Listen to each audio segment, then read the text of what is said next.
Sure. Sim. Hi, my name is Sohel. I come from to Bangladesh. Now I'm a Russian army. Algasila box name Победа будет за нами. Я русский, Россия мус, Россия богатырь, Бангладеш мус, Бангладеш богатырь.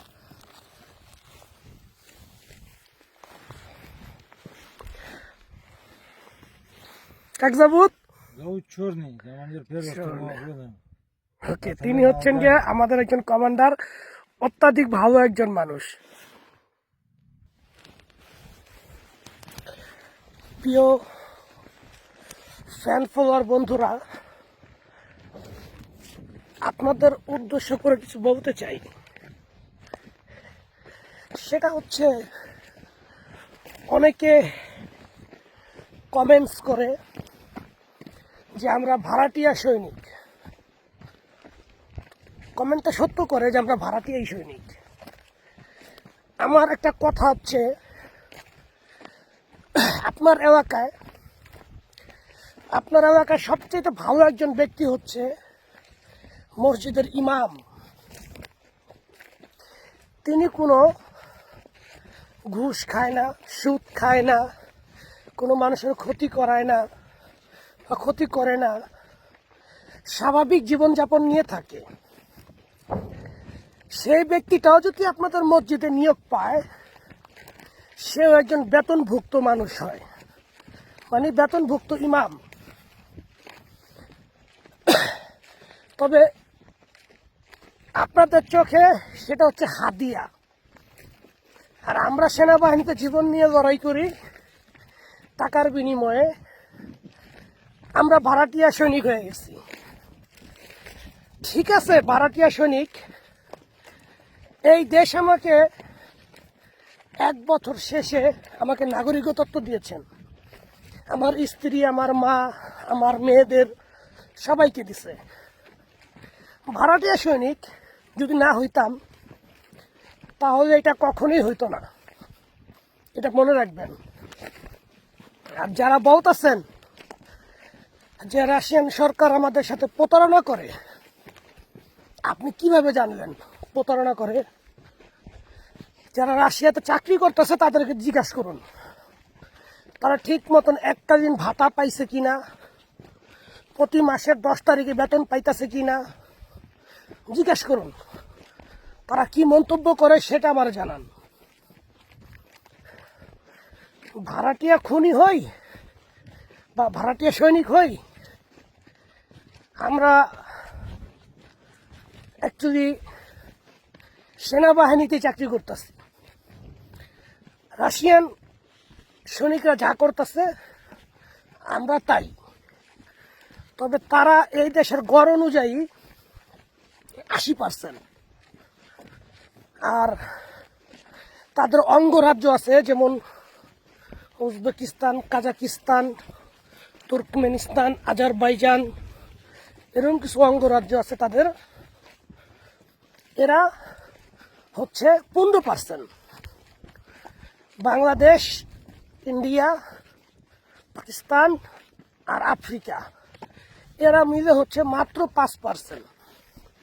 তবে এই সবগুলা মানুষ নিয়েই একটি big battalion সামরিক।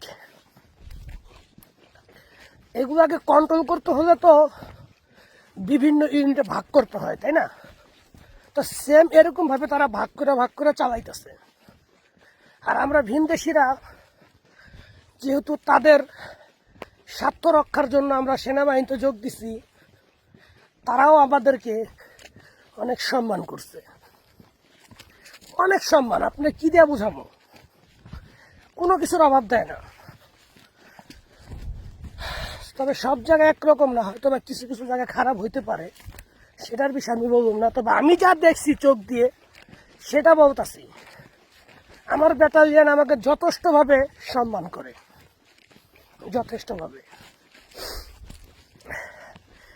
এরপরও আশা করি ইমামকে দিয়ে যে আপনাদের একটা বক্তব্য দিচ্ছি, আমার মনে হয় না আপনারা তারপর আর বারবার বলবেন ভাড়াটিয়া সৈনিক, ভাড়াটিয়া সৈনিক। আমি নিজেই স্বীকার করতেছি আমি ভাড়াটিয়া সৈনিক। বাংলাদেশে যারা বৈধ সৈনিক জাতিসংঘে যায়, তারা কি বাবার খেয়ে যায় নাকি? তারা ওইখানে গিয়া বেতন পায়, ভাতা পায়, তাদের লাইফটাও সেট আপ হয়। তবে সেনাবাহিনী দুই ক্ষেত্রেই হয়, একটা হচ্ছে জাতিসংঘ মিশন, আর একটা হচ্ছে কোনো দেশ যদি সেনাবাহিনী সংখ্যা কম থাকে, তাহলে বিভিন্ন জাতি দিয়া, বিভিন্ন দেশের লোক দিয়া তারা ওই জিনিসটাকে পরিপূর্ণ করে। আমরা সেই একটা পার্টিরই একটা অংশ, আর কিছু না। আশা করি সবাইরে বুঝাইতে পারছি। যদিও আমার কোনো কথায় আপনারা কষ্ট পেয়ে থাকেন, ছোট ভাই, বন্ধু, আপনাদের ছেলে মনে কইরা ক্ষমা করে দিবেন। সর্বদাই আমার জন্য দোয়া করবেন। এই কথাগুলো বলছি, এই যে ভাড়াটিয়া সৈনিকের কথাগুলো বলছি একটাই কারণ কমেন্টস করে একজন আর দেখে 99 জন, কিন্তু ওই 99 জনই ওই একটা কমেন্টসের পিছনে তাদের মধ্যে একটা বিভ্রান্তি তৈরি হয়। যেরকম এক বালতি দুধের মধ্যে যদি এক চিমটি যে কোনো কালি পরে, দুধটা কিন্তু নষ্ট হয়ে যায়, ঠিক কিনা? তো আপনারা যারা উল্টাপাল্টা মন্তব্য করবেন, আগে চিন্তা করবেন পৃথিবীর সমস্ত দেশের সৈনিকরা জাতিসংঘ মিশনে গিয়া যা করে তারা কি ফ্রি করে নাকি? তারা টাকার বিনিময়ে করে। দ্বিতীয় কথা, অভ্যন্তরীণ রাষ্ট্রকে নিরাপত্তা দেওয়ার জন্য নিজ দেশের নাগরিকরা কি ফ্রি চাকরি করে কিনা? তারাও বেতনভুক্ত, অনেক সুযোগ সুবিধা তারা গ্রহণ করে। আমরা যদি কন্টাকে সেনাবাহিনী তাইসা যদি নিজের জীবনকে সাজাইতে পারি, ভাই আপনার দোষ কিসের? এখানে দোষের কি দেখেন? আমার দেশ তো আমাকে সেনাবাহিনী চাকরি দেয় নাই, সেনাবাহিনী তো দূরের কথা, একটা সরকারি চাকরি দেয় নাই। বুঝতে পারছেন? সবচেয়ে বড় কথা হয়েছে, যে জাতি যত সংগ্রাম করবে সে তত উন্নত, আর যে জাতি যত রিস্ক নিব, হয় সে ফিনিশ আর না হয় ডেভেলপমেন্ট, দুইটার একটা।